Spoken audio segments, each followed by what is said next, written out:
Have you ever wanted to know what Pisco is and what it tastes like? Do you want to know whether to buy Peruvian Pisco or Chilean? And do you want to know what, if any, the differences are between them? Well, today I'm blind tasting these 4 Piscos and then going to give you my opinions of which Pisco should be your forever stock, which Pisco is okay at a pinch, and which of these Piscos should you use to clean your windows. Now, this is pretty much my first ever time drinking neat Pisco, so I've got no idea how this is going to go, so it should be fun. But obviously we need to compare these as a Pisco Sour as well, because it is the biggest Pisco cocktail, so that's coming up too. Now, why is this random bottle just sitting here? Well, I said this is pretty much my first ever experience of Pisco.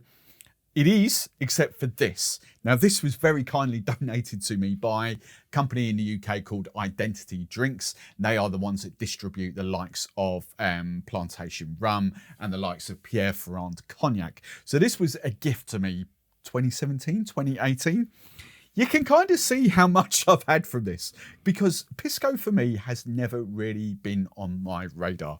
So to sort of acclimatise my palate, this is kind of what I'm going to taste, because after looking on all my supplies, I can't even see this anymore. So I'm pretty much assuming that this wasn't the best Pisco ever created, because I don't think it's a thing anymore. So let's answer a couple of those questions that I said right at the top of this video. And let's start with the first one. What exactly is Pisco?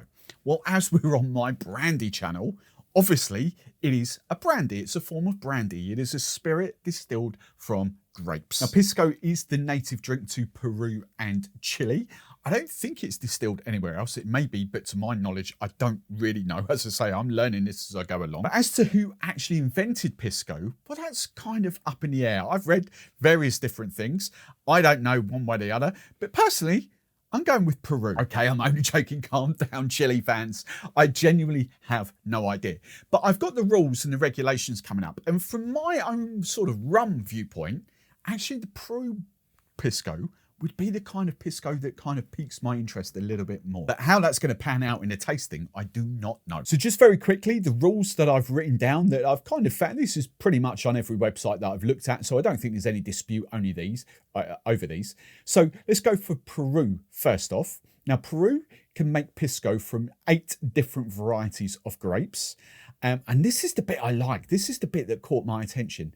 It is distilled to bottling ABV. It is never ever diluted back down to proof or bottling strength. Now let's just clarify this little tiny nugget of information, because every spirit that I know of, and again, this was brand new to me, every spirit that I know of would be distilled to, at the very least, sort of low 70% ABV, but majority quite a lot higher. We're talking high 80s to low 90s. And then you get some of the Spanish origin rums, for example, that would be in the sort of mid 90% ABV. That's what it would come off the still, then be rested maybe, and then be brought down to bottling strength, which may be 40, 45% ABV. So to put this into context, the Peruvian Pisco is literally distilled to the ABV that it goes in the bottle. So if that's 40%, it will be distilled to 40%. I've got a feeling these aren't 40, that's 42.5. So for instance, this has come off the still at 42.5% ABV. It's not come off at 50 and then diluted down, it's come off at 42.5. So I think that is pretty cool and pretty exciting, because that does kind of align with my passions, and that is a distiller's skill set. It's not kind of rinse and repeat, it's kind of all about the distilling of the alcohol and obviously the preparation, the fermentation and all that kind of stuff. And crossing that into rum world, that is what I absolutely love. I love the distiller's techniques probably a little bit more than the blending and the aging of rum. Like, I love rum straight off the still. Those tastes are phenomenal, and that's what I kind of crave in rum at the moment. But there's also a couple of other things with Peruvian Pisco. For example, it has to be rested. This is the key word, rested, for a minimum of 3 months. And if you are talking aging, although they don't really go into aging, it cannot be aged or rested, as you would say, in anything that's going to alter the taste of the Pisco. So to clarify that, Peruvian Pisco ain't ever going to come into contact with oak barrels or anything like that. It is rested in tanks or even IBC containers where it can the spirit can just mature without altering the flavour. So that's why at face value, I'm kind of team Peru. Now let's jump over the border to Chile. And how does Chile make their Pisco? Well, for a start, they're a little bit more flexible on the grape varieties. They're allowed to use up to 13 different varieties of grape. The spirit can be distilled multiple times, which if you hadn't picked up on the Peruvian Pisco, obviously if it's coming off proof of bottling strength off the still, that's only ever going to be distilled once. So this liquid can go through the still, and then it can go through the still again and again. Sometimes like vodka, you know, sometimes you see on vodka like 3 times distilled, 4 times distilled. It's a lot of rums that might be double distilled or triple distilled. So actually, in the grand scheme of things, kind of a one-shot distillation, if that's what you like, is not rare, but it's not common, if you like, in the grand scheme of things. So obviously Chilean Pisco is coming off the still at a lot higher ABV, so it could be 60s, 70s, 80s, 90% ABV, so it can be diluted back down to bottling strength. Hence, I think both of these are actually 40% on the dots. Yes, they are. They're both 40, whereas, what did I say this one was? 42.5, I think that was. 42.5, and this one's 41.3. And the other thing that Chilean Pisco can do, it can be aged in oak barrels. Now, I did kind of look online at my couple of suppliers in the UK, and there wasn't, if any, much kind of aged Chilean Pisco on available to buy. So, and to be fair, I did want to sort of stick as a close side by side as I possibly could. Now, I know these products are going to be massively imported here to the UK. They're not going to be, you know, they're not going to be massively distributed. They're not going to go through hundreds and thousands of bottles. So, but these prices are, you know, they are loosely, roughly about the same price here in the UK. We're talking sort of mid 20s. So where are we? So £25. So we're talking close to $30. But as I say, Chile and Peru is a lot closer to the US, a lot closer to Canada. So I'm fully expecting your prices to be a lot cheaper. I think out of the 4, I think the Wacao from Chile, it was the more expensive one. So differences aside, now let's clarify. Let's start off with my base, which is Alto de Carman, I think this is.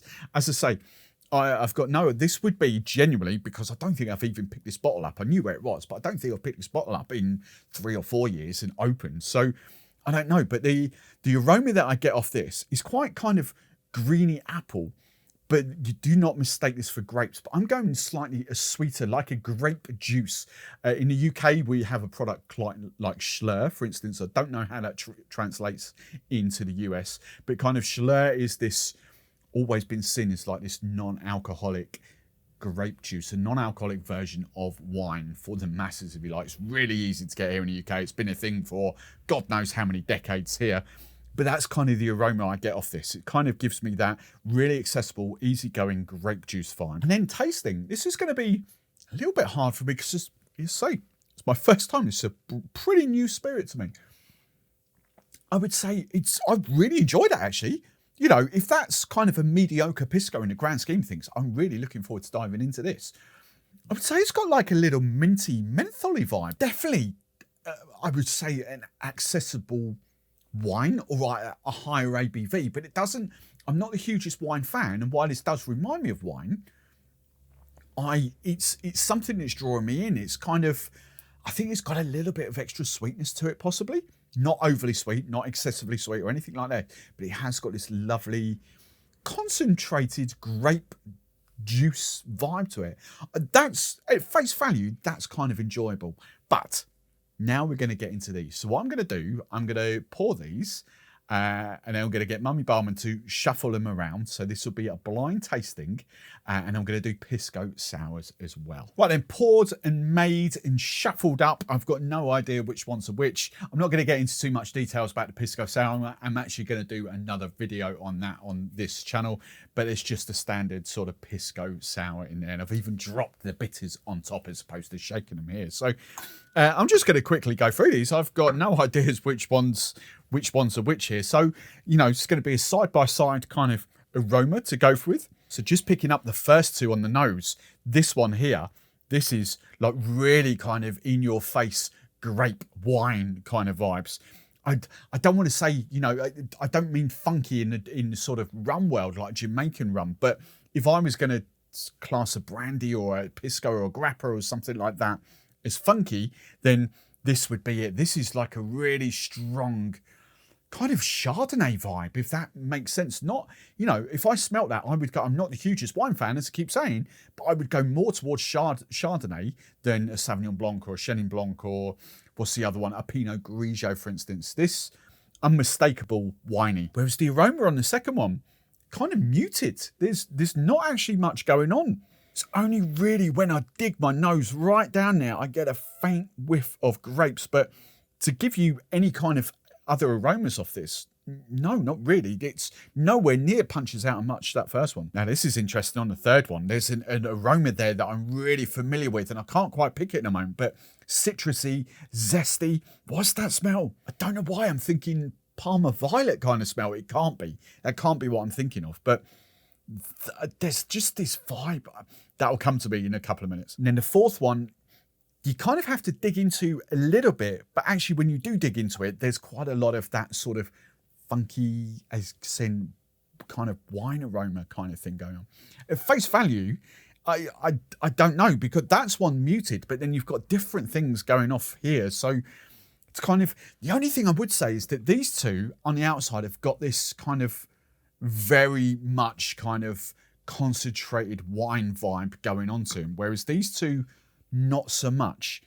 These two, I would struggle to pick out on an aroma that these two are actually anything to do with grapes. Bugging me what that aroma is now. I'm going to stick with Parma Violet, but I'm not sure that's what I mean. But definitely citrusy out of anything. Wow, that's delicious. I really like that. Again, easy to drink. I would say if I'm going to be, like, bearing in mind, these are literally, there's like 2% ABV between these, or 2.5. One's 42.5, the lowest one's 40. I would say that's a bit hotter.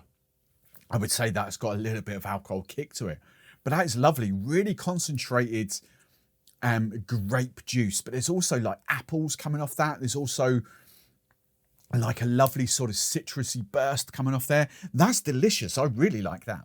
And I'm definitely getting a minty, mentholy, not massively in your face, not mojito vibes, but definitely a minty, mentholy kind of taste on the second one.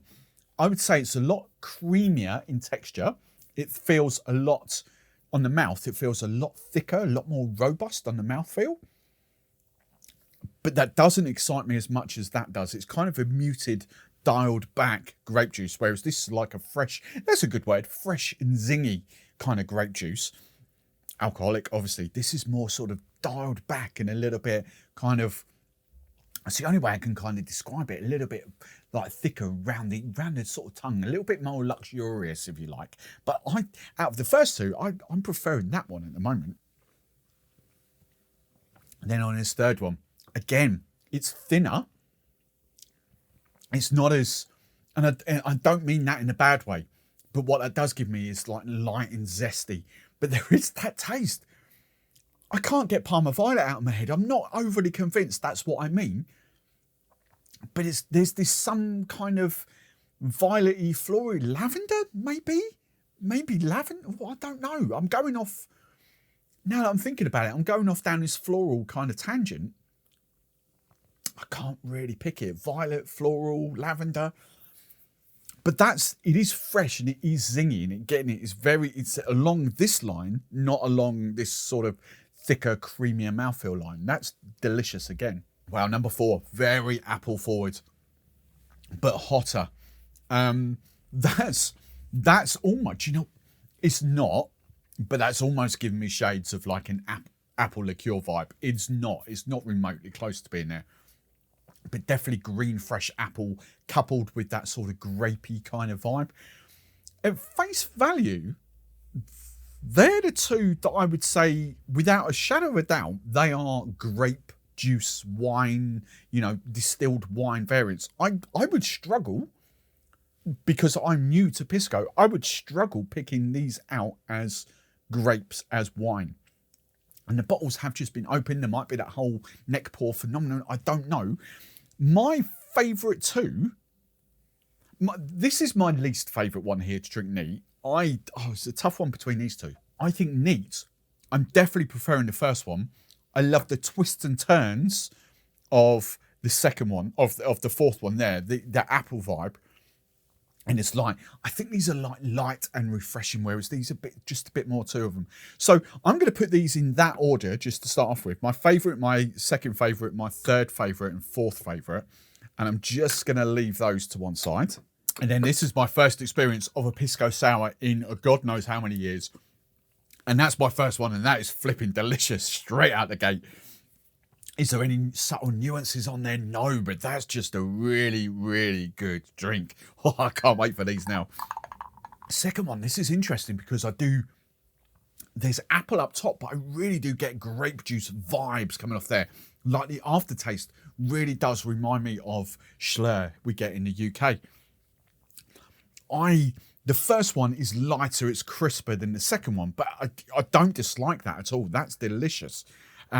But I just like, if I'm thinking daiquiri world in my whole light, clean, crisp, bright, it's definitely that first one. The second one's just got a bit more to it. Right, third one. Third one is delicious again, but it's in third place for me so far. It's just straight down the line, no flavour variances. It's kind of grape juice kind of comes out into that. It's like a grape juice daiquiri. A foamy grape juice daiquiri, if you like. Or a luxurious grapefruit daiquiri, because it's got, well, it hasn't got egg white in there, but it's got my aquafaba in there instead, to give it that sort of texture, that mouthfeel. But for my own personal preferences, it's definitely this order. Right, let's go for the last one. That's really interesting again, because they're right. So the same way that I had the neat ones, I don't know whether she's put them in the same order. I don't know.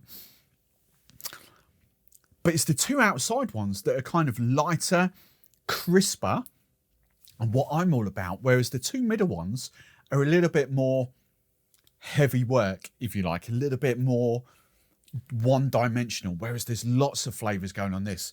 I still think that one is my favourite. I would say the first one is my favourite, purely because this one is just a touch more citrusy, whereas that is just, beautifully balanced for me. This is a touch more citrusy.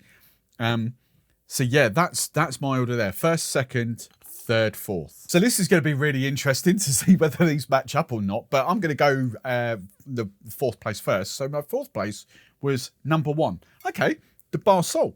Do you know what? I had it in my head that the Peruvian ones had the more flavour and the sort of the lighter things. So for that to be in last place has kind of shocked me a little bit. So that's the last place on the neat. Right, number 4. Okay, how do we say this? El Gobernador? Like that, so that's Chile.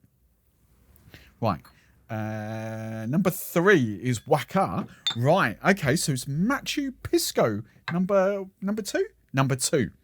Machu Pisco. I've got little stickers on the back here, so number 2, so they match up with that.